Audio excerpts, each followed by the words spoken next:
just hooked up my latest microphone and phone mount, but with this new mic, it should get rid of the wind noise. It's a little breezy right now, and I am betting you guys aren't hearing it right now because I've got the dead cat on the microphone. New disc just came by. I just saw a Case Magnum with duals on the front scream down the road at like 25 miles an hour with a nice little disc on the back, and it's here for us to drive.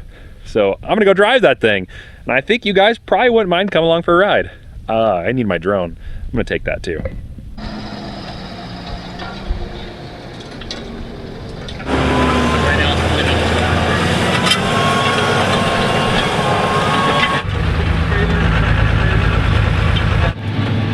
What is going on here?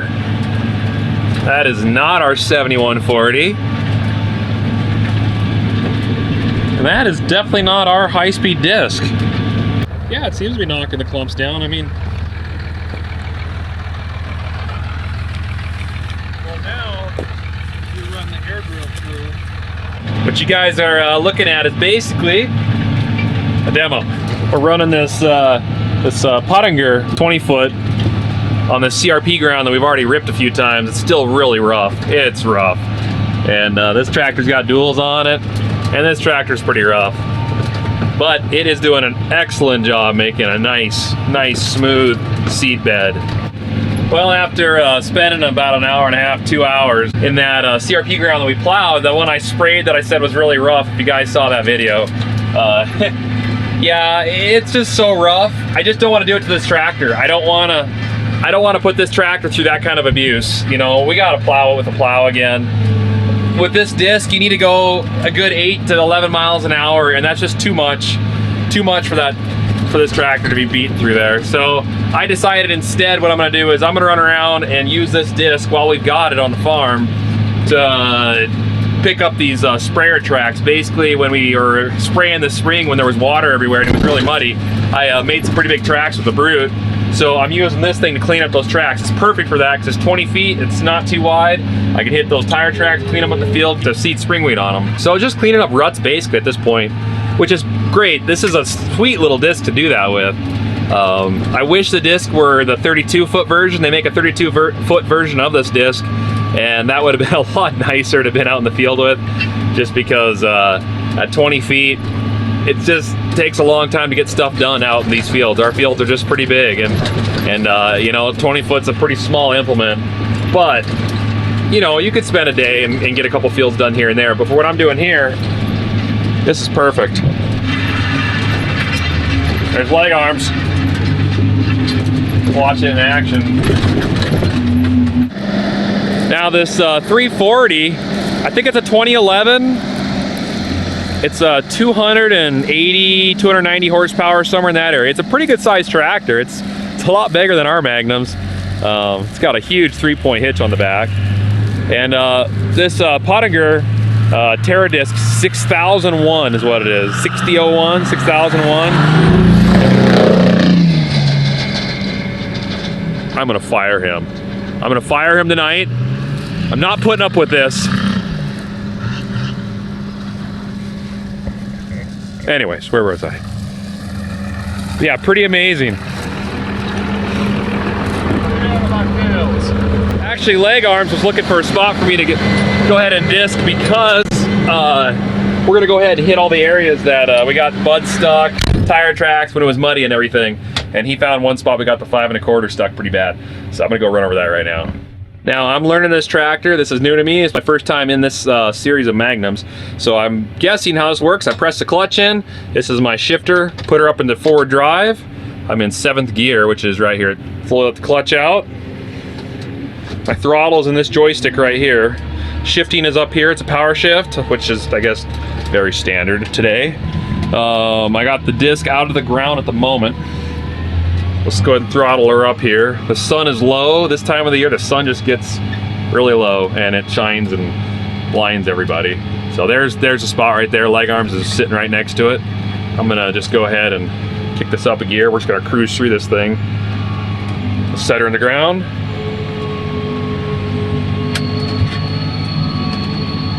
And there we go across. Might be a little bumpy here. I'm not going probably fast enough because it's so bumpy. I just don't want to beat the tractor too bad. There we go. Raise it up. Let's go back over here. We'll do another pass on it. Drop it down.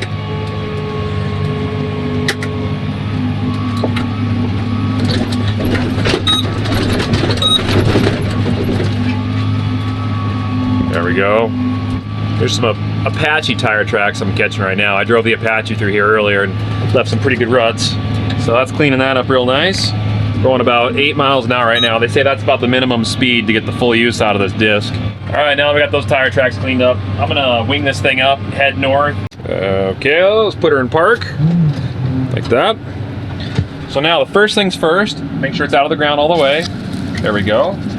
Then I gotta press this lever, and it does something crazy here.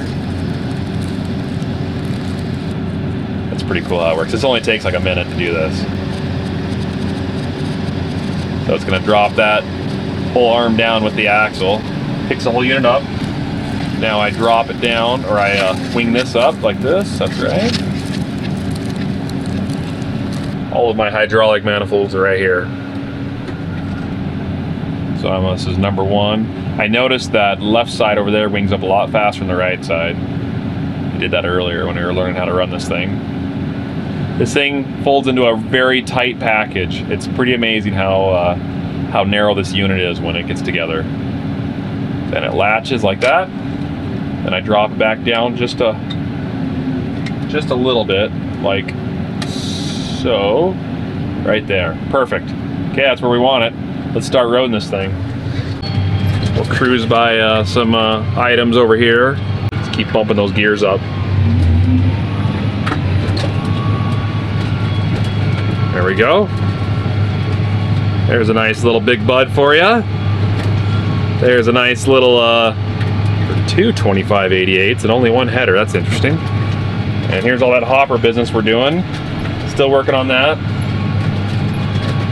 There's the Quonset building. All right, we're roading this thing full speed. I've got it at 2150 RPM in 18th gear, and it is going basically 27 miles an hour. I can't get my hand over there to show you. There you can kind of see it on the instrument column. This is fast. This is really fast for a tractor. I know this is not uncommon anymore for tractors to drive this fast down the road, but holy smokes, am I cruising.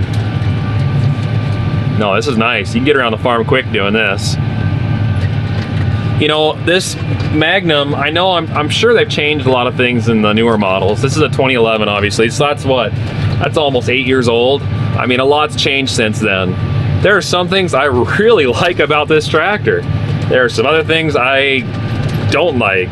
You know, those other older Magnums that we have, though they are more simple and a little more rugged, the way this hood narrows out like this, I have excellent visibility of my front wheels here. This cab is huge. It's a massive cab. The seat is extremely comfortable.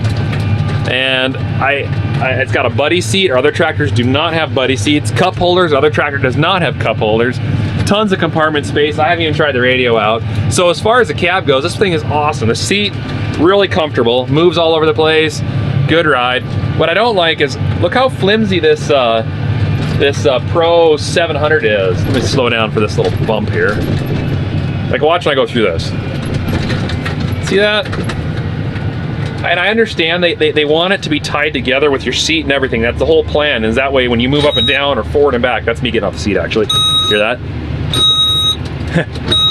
It knows when I'm getting it off the seat. Anyways, I understand they wanted this one unit, but man, is there any way they could have made this maybe a little more solid? That'd been nice. It's just a little weak. Now this tractor does have a very nice sounding turbo. I like nice sounding turbos. That's important to me, just because I like turbos. No, the engine actually sounds really nice. The transmission is really quiet. I can't even hear the hydraulics. It's very quiet here. I don't know if this microphone that I've got, that I hope is awesome. I'm sure it is. You guys are probably getting some pretty killer vocals right now coming out of these Adam's apple monstrosity of vocal cords. Anyways, no, this it's really quiet here. It's really quiet. This is a nice cab. I think if they could find a way, and maybe they have, I haven't had a chance to get in a new Magnum, so I cannot attest. Our old 8430, or no, sorry, 8940 Magnum that we ran. It had duals in the back, not in the front like this tractor. It was rough to drive too. That's one reason why we traded it off and built the Brute, was we got tired of just getting beat up in the cab trying to spray fields at 12 to 15 miles an hour. Well, in this machine, it didn't improve any at all. I'll tell you that right now. It is just as rough inside this cab as our 8940 was. It's a little disappointing. I also understand this is a bigger Magnum than the other one. There's more iron on this thing, it's heavier, and it also has more duals on it. So I kind of am a believer that when you add more duals in rough fields, I just feel like it chatters more. I don't know if that's just my experience or what, but that is my complaint. It's just a rough ride. This thing rides really rough. I think the newer ones have maybe some kind of cab suspension built into them. Well, it's the next day. Leg arms took off in the Magnum with the Pottinger disc, and he's just doing some more work around, using it while we can. Torgerson's and Etheridge. The Etheridge is our local dealer. Those guys supplied the tractor for it, and they're gonna let us run it a little longer today. And right now, Leg Arms is attempting to break up some CRP. I haven't been there yet to look at it. We had a few acres left that we didn't take out, so he's running it through it right now, and I'm gonna run up there and take a look and see how it's going. My initial impression with that disc is pretty positive. I was a little skeptical with how small it was. It's a 20 foot, and I thought for how light it looked, it's not gonna have enough downforce to penetrate some hard ground. It's amazing though, it digs, it gets down, even on some hard packed, we were ripping up some area in a field where we had to cross with trucks for a while, and it was hard ground, and it was pulling it up. Really impressive. That thing folds up quick, you get down the road fast, it's simple, it's easy to adjust. It's a really nice disc. I think there's definitely something to be said about it, and it looks like it's built really well. I know a couple other manufacturers out there and have had some issues with shanks breaking off. I guess you call them shanks. But this seems to be stout. My biggest complaint is it's just too small. At 20 feet, I know you can go fast. You're supposed to go 8 to 11 miles an hour on it. That's quick, and you can get a lot of acres done. Up to 50 acres an hour is what they're saying with that baby. They have a 32 foot version of that thing, and I think that would be a little more desirable in this country. It's just too many acres. Now, if you have smaller circle pivots or just smaller fields, I think it would probably be a really good fit. All right, just pulled up the field. Let's take a look and see what this baby's doing. I'll tell you one thing, it is powdery. That's mulching pretty good.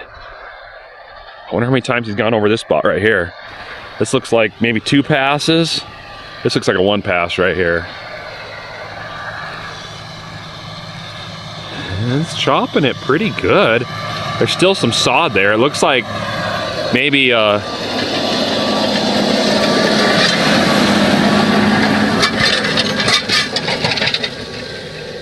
yeah. So he's done a couple passes back in here. Looks like he must be going in here, turn around and come back out. Looking at this, just from my observation, you know, it's doing quite a bit of work to that. It's really turning it over. You're definitely gonna have to do a second pass to clean it up. But I mean, it's going from this right here. That is just hard. This hasn't had something dig in the ground in, you know, probably 30 years. And on this side, this is 1 pass. He just went over this, and you can see it's taken quite a bit of the sod up. It's got basically a furrow here where the discs have dug, but if we come back around over that, I think it'll work that down where we can probably put seed in that next year. That is a nice looking tractor. Oh boy, Boss Man gets to try it out. Leg Arms is gonna teach Dad how to run it. That's a big tractor. It's a lot bigger than our Magnums. If anyone was wondering what this little strap is on Carhartts and jeans, it's to hold your GoPro. Works really good. Just leave it like that, walk around, got a GoPro in your pocket. Nothing to worry about. My turn.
What is low DEF?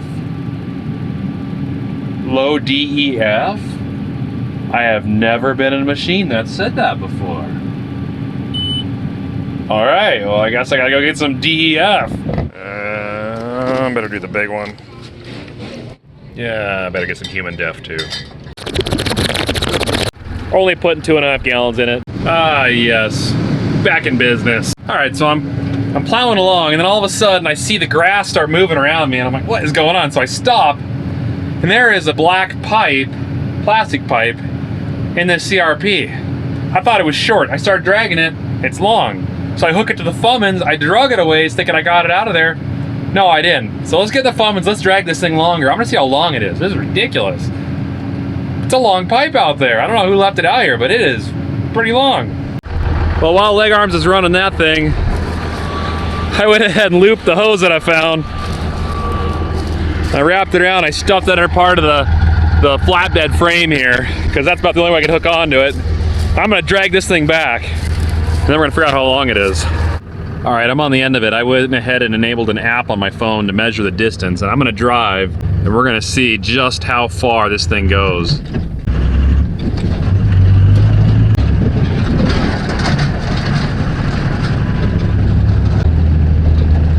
Here's the end right here. Okay, let's see what the app says. 417 yards. That's almost 420 yards is that pipe that was just sitting in that grass out there. That's amazing. That's expensive. I probably better find out whose that is. Okay. Low fuel alarm just came on. Oh, would you look at that? Now, I've always been kind of against leather seating in equipment. It just doesn't breathe as well. Fabric just seems to be a little bit more comfortable. But I'm changing my opinion on this because the leather lets you slip, you can slide a little bit, and when you're hitting these bumps, it's actually, you get less of a sore rear end by sliding on leather than you do on fabric. Our new red paint that's coming is coming with a leather seat like that. Oh, there. 100 acres down. What do you think? Should I do it? Well, I think I'm gonna turn left. It's not my tractor. I shouldn't do that to it. Typically, this is how a demo works.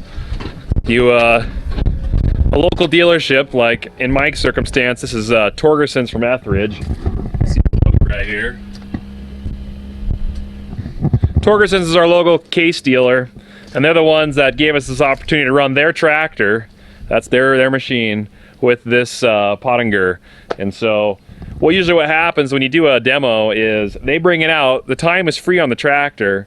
If we break something major, I'm sure that's on us, but all we gotta do is put fuel in it and then keep running it. And so, I'm done with it. They're gonna come get it in a day or two. So let's, I just top the tanks off. I'm gonna put the pressure washer, clean it off, get it looking nice and shiny again. That's just kind of appreciation for them letting us run it. And then hopefully you guys enjoy the video and the time of seeing this thing work, because it's always fun trying something new. This is made on the other side of the world, basically. I've never been around a Pottinger much, you know? Now real quick, a little bit about this machine. Again, I've said it a few times, it's a Pottinger. These are an Austrian design. I believe they build them in the Czech Republic. The parts were obviously probably brought over here to the US and assembled somewhere in the US. But it's a 20-foot implement. It's got 23-inch discs on it. When it's in transport mode, as it is right now, it's just over 9 feet wide. And that's because in Europe, you know, they have such small roads and they got to have tight packages to get around. Makes sense. Out here, we don't have that problem, but it's still pretty cool. If you're putting that in a building, it wouldn't take up much space at all. And you could put that in a building, unlike most of our equipment, we can't. The other thing too is it's got this dual Conaroll press wheels, kind of based what they are. They spin together and they're interlocking, as you can see here. And as the discs back here kick the product or the dirt, whatever it is you're going over, back, it throws it up in the air if you're doing the speed that you should be, like 11 miles an hour. and it slams into these rollers while they're spinning together. And that's that action that breaks up that surface, that takes the clods, the chunks, and breaks it down into this nice fine soil. And it's got these harrows here too that just help level. That's how that action happens. A real aggressive pitch on these discs. They're self-contained bearings. There's no maintenance to them as far as no grease zerks. Looks really easy to take apart. There's just one nut on the inside here you just got to pull off, and there's just two bearings in there. I believe they're pretty good sized bearings. I just saw a couple grease zerks around on some of the main joints, like where it wings in and out, and just a couple spots. But overall, it's a pretty high efficiency machine with very low maintenance. And you can see here, it has dual acting discs. They're on the same gang basically, and this is a new thing everybody's going to, and I really think it's just ingenious, is these rubber bushings in here. That allows us to flex, keeps the downforce of the disc on the ground without any mechanical parts. There's no springs, no bushings, no bearings, no hydraulic cylinders. It keeps downforce. It can flex and move depending on the hardness of the ground or a submerged rock or whatever. And they told us these things will last 30, 40 years. The only thing that'll go wrong is the sun might start to rot the rubber on the outside. So the one thing about this unit is it takes quite a bit of horsepower. It is 20 feet, but they recommend 300 horsepower.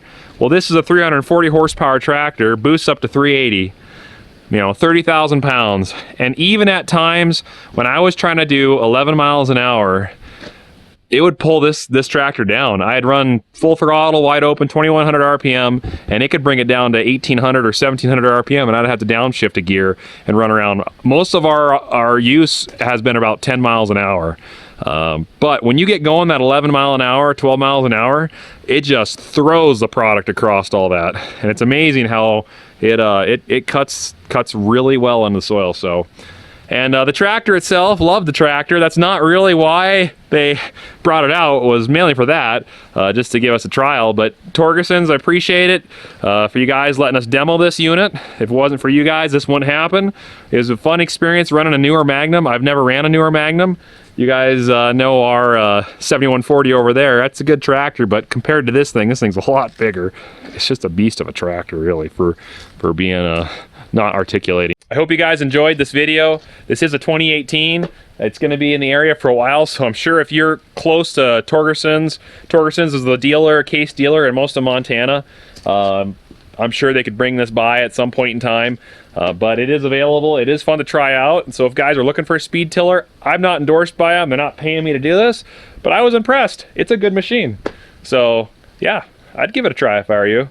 And those guys across the world, you Europeans that have these all over the place, you guys got a nice machine and a good company. It looks like it's built well. So awesome. Well, I hope you guys enjoyed this video, and I hope you guys are subscribing to the channel. I hope you guys are liking everything that's coming out. We just passed 100,000 YouTubes, 100,000 YouTube subscribers. And it was a blast. So it was fun. Had that video that you guys should watch, the celebrating breaking 100,000. It says just 100,000 subscribers tribute. To check that out. It's worth it. And until next time, Nick Welker here. I'm Hollywood, and I'll join you guys again. God bless. Take care. See you later.